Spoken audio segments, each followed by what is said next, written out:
Hey everyone, hope you're having a fantastic day and thank you for joining us for our Tuesday workshop. Mustafa is out of town, so I will be taking his place this week to help out with the Tuesday workshop. Today we are going to go over the payment tab and how to get organized with it and some other things inside the payment tab as well. I'll do a quick overview of everything that you could do inside the payment tab. Then Cohen's going to go in more in depth on what you could do to be more organized and help be more efficient using these features inside the payment tab. And then I'll probably come back and say any additional items that probably you could use as little tricks and tips with the payment tab as well. So let's begin. So if you go into the software, you'll see on the sidebar a section called payments. We click on this. You'll see if you haven't used the payment tab before, you probably won't see anything, but if you have, you might start seeing some data inside of here. Some information that you might want to look at is at the top menu bar where there's multiple different things to choose from. The first one where you'll be sent automatically whenever you click on the payment tab is the invoice and estimates. This is where you'll be able to make invoices for clients or even estimates if you need to send estimates before hand to get their approval, or if they need to make updates beforehand, just so that you have that collaborative of going back and forth. Whereas invoice, you just send the invoice out and they just pay it afterwards. Documents and contracts. This is very similar to the concept of like Adobe Sign and DocuSign. This is the same concept built right here into the software where you can actually build out a contract inside the software, send it out to the client, and get a digital signature that is could be taken to court if they ever argue with this saying I didn't. All the necessary information is there, just like if you were seeing it as DocuSign or Adobe Sign.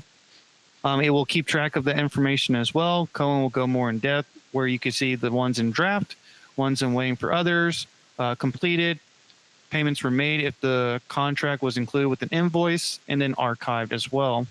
You could also create templates. Orders, this is any type of order that was placed inside the software. This might be similar to if you have a e-commerce store, something that you actually sell physical products on a website. All those transactions will show up in here, so that way you could keep track of which ones have been fulfilled and which one has not been fulfilled. So for example, you can see right here, there's some payments that came in for this one right here. You can see that it's been marked as fulfilled. These right here have not. And the nice thing is if you click on one of these, it actually gives you the option to make oops, went too far. Let me go back to that page. It will actually show you. Okay, now I'll just go back this way. Go back to orders, click on that product. So I think we were looking at this one right here. Wow. Oh, I was pressing the wrong button. View order. And when you click on view order, you'll be able to print a packing slip as well in case you need to send that over to the person that you're selling a physical product to that came from your e-commerce store. So it makes your life a little bit easier to make sure that you're keeping track of all the orders that came in, which one have been fulfilled, and which one you still need to fulfill. Maybe if you need to send out a letter to them, all the information is there. Subscriptions, if you have any clients or customers that are on a subscription plan, let's say, for example, a maintenance plan for HVAC or a plumbing company. If you have a maintenance plan where they just pay $37, you come out there every single month and take care of whatever is necessary to be taken care of during that time period. And if there is any large project, you might get at a reduced rate because they're part of that subscription plan. That's one idea that you could do it. It's very similar to like a recurring invoice in a way, just give you an idea. A payment link, if you don't want to send out an invoice, but you need to send some way for the person to pay you, this is a great way to do this. You can just create the link. And then once you have created a link, you can put whatever amount is, whatever it might be, and send it over to the customer or client to make that necessary payment if need be. This could be used all on a regular basis as well. So you could use the same payment link to multiple customers if you like. That's the nice thing about that one. Transaction, any transaction that came through the software will show up inside this section. This will allow you to keep track of if that person paid, how much did they pay, where did the payment go to? So if you have multiple payment processing companies such as Stripe, NMI, Authorize.net, and PayPal, and you just want to know, all right, I saw that John Smith made a payment, but I can't seem to find it on Stripe. Where did he pay it? And then you'll be able to track it right through here by clicking on this, view the transaction, and then you can actually see that, hey, this payment did not come from Stripe, it came from NMI.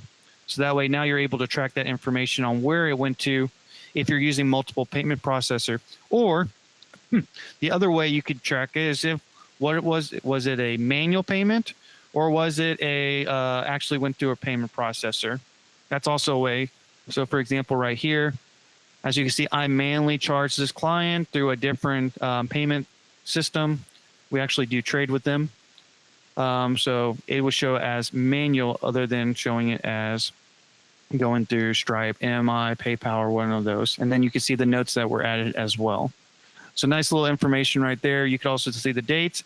The nice thing on this page is you could also do refunds as well. So let's say a client wasn't happy, you need to send a refund to them. This is the page that you could do it. You could just click on refund and you could do a full refund or a partial refund. You could also do that inside the payment processor as well, but if you want to just do it all within the same, within the software, this allows you to do that too.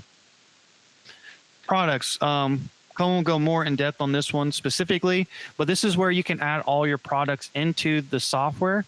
That way it makes it very easy for you to add it to invoices, put it onto a website for if you sell physical products. All that information is stored right here. You do have ways to have collections to make it more organized, which Colin will go more in depth. Inventory, so that way you could keep track of how much you have of a specific product if it's a physical product. And then if you need to have, if it's a physical product or something that you have on a website, you can actually keep track of all the reviews that you have on that product as well. Similar to what you see on Amazon. When you look at a product, you see ratings for that product as well. Coupons could be added inside of here where you can make a reoccurring coupon. You can make a one-time coupon. It could be a flat rate, a discount, whatever you might need for your business. Set some guidelines to it. Limit the total number of times for a coupon could be redeemed. Limit to a specific product or service of yours. Limit for how many times you can use it per user. So if you allow John Smith to use it up to 3 times, there you go. He has the ability to do that if you select that option. On top of that, settings, any type of additional settings that you need to set up. My favorite part that I like to go over is the miscellaneous charges, because as you probably have noticed, if you're using a payment processor, those payment processors charge a fee to use them. And some of them, such as Stripe, may charge a very high processing fee. So instead of you paying that processing fee, you could actually send that over to your customer or client to pay it instead. That way, you can make sure it's like, hey, if you don't want to pay the processing fee, you could do a wire transfer, ACH, or check in the mail if you like. Otherwise, if they pay by debit or credit card, you don't have to automatically go into that invoice and update the invoice to include the processing fee. It will automatically be included whenever they try to make a payment through debit or credit. There is other options in here that you might want to update. For example, if your county or state requires you to charge taxes for your products or services, this is the page that you want to look at to make sure that it's been taken care of as well. Finally, the last tab that I want to go over is integration. The great thing about our software is you don't have to use Stripe or PayPal. There is hundreds of different payment processors out there that you could use already connected into the software. So for example, if you use PayPal, Stripe, M&I, Square, a bunch of others that I've never used before, those are probably the most common ones that I use is Stripe, PayPal, Authorize.net, NMI, and Square. I have seen people try to use Clover. That is an option inside of here as well that you could use. So it's not just Stripe that you can choose from. You could choose one or even multiple. For example, for our clients, we actually give the options for people to pay with MI, PayPal, and Stripe through us. So cool little feature right there. All right, I'm going to hand over to Cohen so he could talk about how to be even more organized and efficient using the features inside the payment tab. All right. So just a few quick tips on how to better keep the payments tab organized, as well as contacts or clients that are related to the payments tab. Is very first thing, go into your payments tab and invoices and estimates. Very first thing is the filters. Filters are able to help you see which ones have been paid and which ones are in draft, overdue, and all that, as well as if they are live or in test mode. So that is the very first thing. And next would be the products. Now, Oren briefly went over the inventory, so I won't be going over that, but that is another thing that you need to keep track of, as well as make sure that within the product itself that you will not continue selling them if you are out of inventory for those products. But within the products tab, you have collections. Collections is basically, think of it as like a folder for your products. They are within a category of your services that are available. So right here we have the wedding registry. As you may know, Oren just got had his wedding recently, and so there were some things that you could buy for his wedding that would really help out, and so we can use that as an example. But as you see right here, we have multiple collections that are already made that show the product count as well as their condition. So if we go in here, we can see that we have the collection name, the image used. We can search for the products within the collection, see all the products that are available, as well as some additional info as well. Now, to actually create the collection, you would need to go to create collection and go from here. And you must have products that you already made in order to put them in here, obviously. Unfortunately, you cannot create the product within this tab. You have to do so within the separate products tab.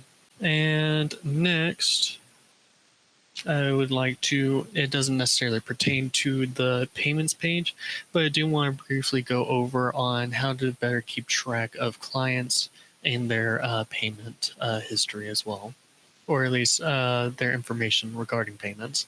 Now, if you go into contacts tab and then click on any contact that is within your system, and then go into their info, and then on this right hand side, you'll see this little dollar sign within a coin called the payments tab. Here, it will show you all different types of information, such as transaction history, subscriptions, invoices, and estimates. This is how you can keep track of an individual client's payments and their history as well.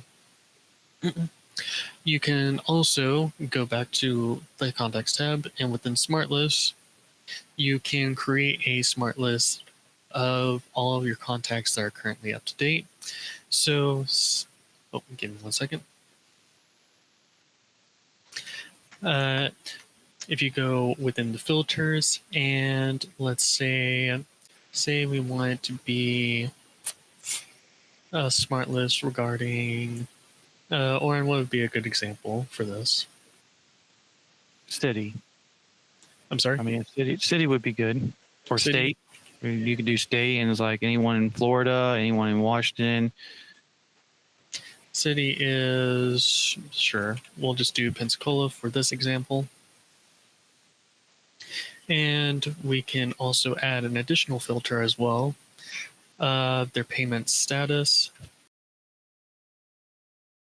product that the contact has is, let's go with, and get started with OPM tools.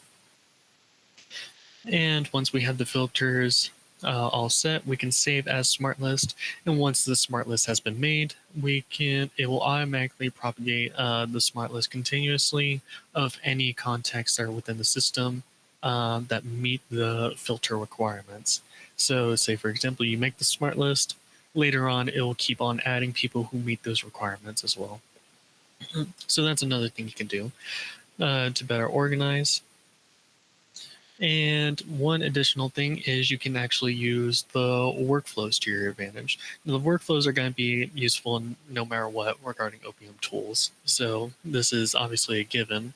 But say, for example, we want to, I don't know, add a tag and send an email to a client who has just paid an invoice. So for this, we would want to use the invoice trigger. The invoice status has been paid, and we save the trigger. Now, what do we want to happen after this workflow has been triggered? Well, we want to update the client with a new tag. So we want to add tag, and let's just say we want to make them high priority.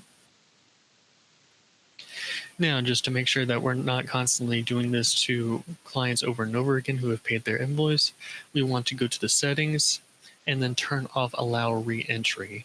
We only want to add the tag once. Now, for sending an email, you might want to turn that off as well, but for adding a tag in particular, you want to actually, Oren, will it mess up the system if you allow reentry or like adding a tag over and over again? For a tag, it won't make a difference. It won't for make an a email, difference. it will do it every time an invoice is paid. Yeah, but for the tag, it won't do anything. No, it won't do anything. Once that tag is already on that person, it won't do anything.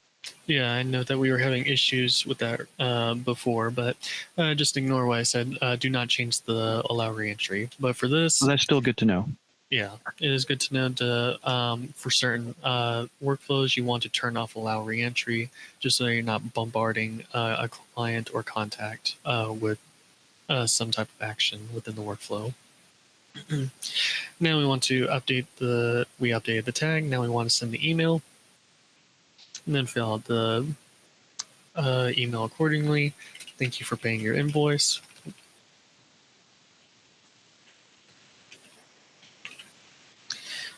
You can also use the templates that you've previously made as well as usual, and just fill in all the required fields, save action.